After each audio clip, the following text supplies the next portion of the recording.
Hello, my name is Monica Shah-Zeman from Children First Association in Zurich, and I'm here today to talk to you about toilet training.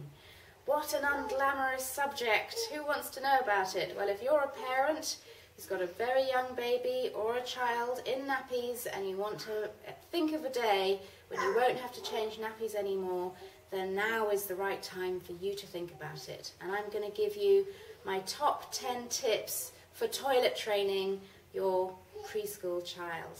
Please come with me, because the first thing we're going to discuss is how to get yourself prepared for this new push you're going to have to make for your child to develop out of nappies and start to wear normal underwear like other people in society.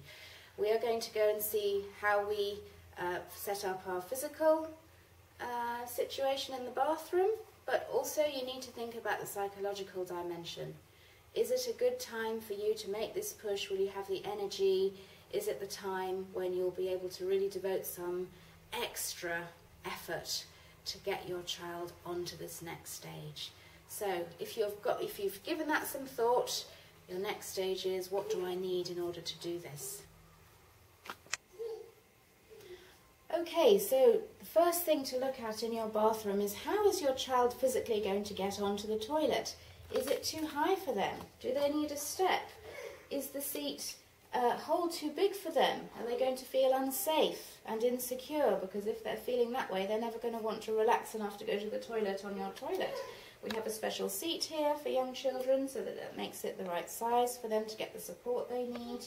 We have a small step, we have a large step depending on the height of the sink where they're going to wash their hands afterwards, and we have a potty.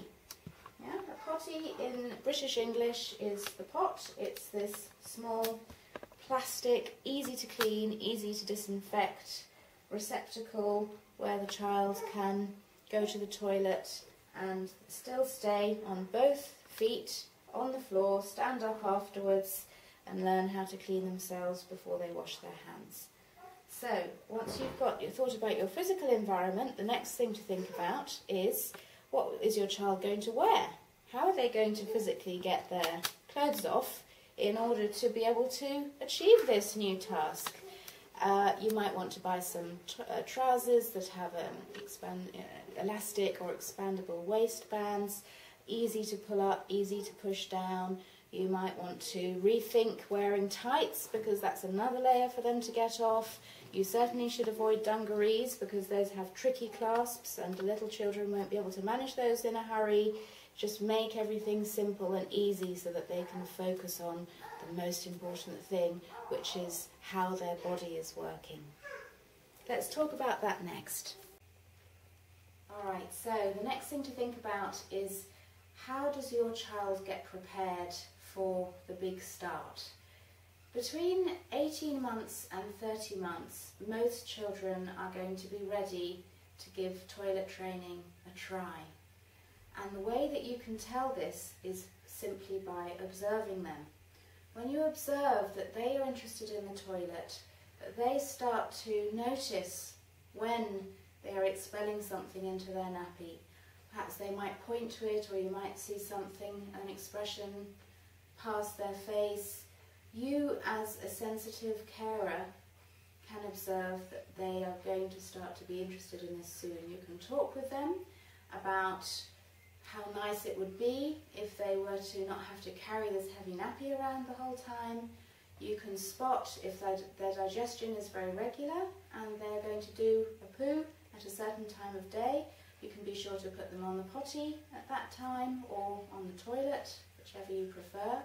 You can make a distinction, think about how they observe you going to the toilet at home, yourself and perhaps your partner. Both their parents are relevant because of the different anatomy involved. If it's a boy, you might want to talk about, Daddy does wheeze standing up, if he does, or if it's sitting down, so that the child has someone older to copy. And once you've observed that the child is feeling things in their body, this means that they have a nerve which is actually developing enough for them to get the sensations. You can then start to help them to notice it themselves. Again, use communication, use language, so that they're able to talk with you if things go wrong and they know which words to use. Decide, are you going to call them wheeze and poos at home? Do you have your own names for things? Do you have a code name like number 1 and number 2? Everyone comes from a different culture, and toilet training is a very cultural thing, but what children do and have to learn how to do is completely universal. Everyone does it. The person who you're most afraid of in the world, who you respect the most in the world, everyone has to use the toilet and to learn how to do that at this age. And if you're worried that it's taking too long or they're very late, don't worry. Take the pressure off yourself. Your child will not want to be in nappies when they start to go to school and they see all the other children at the ages of 4 and 5 using the toilet. They will want to do the same. Worst case scenario, you can just wait. What's the hurry? I say that, but as a mother myself, I know that it's very difficult to keep changing nappies when you feel that your child really should be able to learn to control their bodies and they're ready to be more social. You don't want them to be in nappies anymore.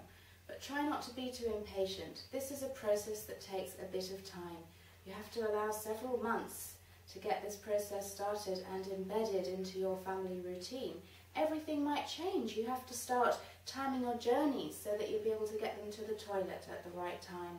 You have to ask them perhaps to understand that they have to try every day for a sustained period of time. And of course it helps if you talk about that with their preschool, with the other people looking after them, with the grandparents, any place where they go, people who are close to them need to understand that they are embarking on this new phase, and it's very exciting, but it does take a lot of supervision. Okay, so don't worry too much if it takes a long time, but do be prepared. And just on that subject, one last thing. They may go backwards, they may regress, because if they get a cold, or if you move house, or if the weather changes and they suddenly have to wear a lot more clothes, it's going to be a lot more difficult. Firstly, it's worth timing it. If you can, make it the summer or make it in a place where they can run around outside and accidents don't matter so much, because then they won't get the feeling that there's a problem if they go backwards. You should try not to get annoyed with them if they go backwards, and obviously with any sensitive transition, you want them to know that you can handle whatever happens. You're not going to just get angry at the drop of a hat and not be able to cope with a bit of disappointment. They will have disappointments, and so will you, but you will get through them. The next thing to think about is, what incentive will you give them once they've embarked on this process? I think the best incentive is some lovely new underwear. Children appreciate that just as much as we do as adults, and they'll be excited about it. See if you can choose something they really like, and if you want to make the steps smaller, rather than offering them the new pair of pants straight away, you can also use stickers on charts to say that every time you manage to go really well and well done, praise is the best reward. But here's also a little sticker because you've done so well in the last morning, afternoon, half day, whole day, and at the end of the week you could then maybe buy them a new pair of pants. So incentives work really well, make them relevant, and don't forget that they don't replace the all-important smile, the all-important praise and positive encouragement that you can give them emotionally. The next thing you need to observe is, are they ready to be dry all day, or all night as well, or just one? Is it mainly that they're better at doing pees in the potty, but they still need their nappy for number 2s, for poos? Absolutely normal, don't worry. They will get through all the stages in their own time and in their own order, and you just need to help them with things that they can do easily at the beginning.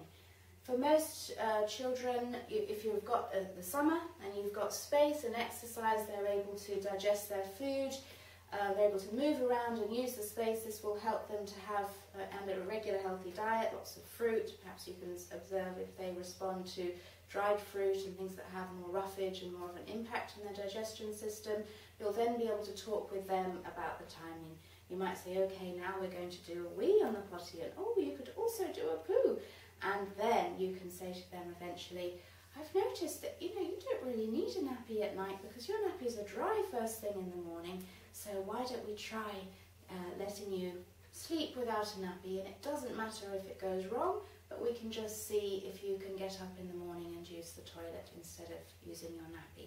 So what you'll notice is that they have gone through the stages of being dry in the day, able to hold on for 20 minutes, half an hour, 2 hours, a half day, and when they get beyond the half day, that's the point when you start to look out for, is there anything in their nappy in the morning. The next tip is to try and monitor how much they're drinking, what are they eating, how much have they got in their system that they need to process and digest, and perhaps you can move their fluids to earlier in the day. If you're used to having a lot of fluids last thing at night, then obviously it'll be longer before they're wet and dry at night. If they're able to drink their milk after breakfast or after lunch, and perhaps not have a bottle late at night, that's also a very good time for you to start to think about them brushing their teeth after their dinner and not having anything else except plain water until the morning. That's also good for their dental hygiene. And the last thing to think about if you're monitoring how much they're eating and drinking is the size of their bladder. Every child is a different size, so your child might be smaller, their bladder might be smaller or larger, and you need to judge, how long can they go before they get the signal in their bladder that they need to do a wee in the toilet. The next stage, of course, is communication. They need to tell you when they get this signal, and then they need to tell you with enough time for you to be able to get them to a toilet. We all have seen the mothers running through the shopping centre, desperate to get to the toilet in time, and hopefully if you're one of those customers you can let them go first, because obviously they're trying to see this through in a consistent way and not have to put their child in a nappy every time they go shopping or every time they go on a car journey. But it's a gradual process. There will be disappointments, there will be setbacks. Please don't get annoyed with your child when there are setbacks, because you will just show them that you can't deal with disappointment. You want them to be able to handle their disappointment, and that means you keeping control of your temper, however annoying it is when they miss their target yet again. Okay, now pull-ups. My tip is make sure you give consistent messages. I think that it's perfectly easy for a child to take off their own nappy. With modern nappies, they're so easy. They can take it off standing up if it's not full and if it's not unhygienic, and they can sit on the toilet or on the potty, and then afterwards they can come to you to be sure that they're clean, and don't forget to wash their hands. So I don't think there's a need for pull-ups necessarily. They are quite handy if you're going to go on a journey and you don't have any nappies handy, or you want them to have the experience, then you practice perhaps pulling up and pushing down. But be careful not to give mixed messages. You want them to get the idea that when they're in a nappy, they're lying back horizontally, having an adult change them, and when they're growing up and able to be more independent and use their pants, they've got more physical control over their bodies. Psychologically, control is very important. People can get into battles over toilet training because of the issue of control in your relationship with your child. For toddlers, it's very hard when they're 2. It's easier when they're out of the terrible 2s and you don't have as many control issues, because remember, you have to pick your battles. And that might mean saying, it doesn't matter if you don't manage to do this today, I'm not going to fight you about it, because deep down you know that they're just choosing this as a reason to object to you and to assert their individuality. So I would recommend that you try and time it so that you have the minimum control issues at work at any one time in that phase, and you're most likely to be able to see things through consistently without mixed messages.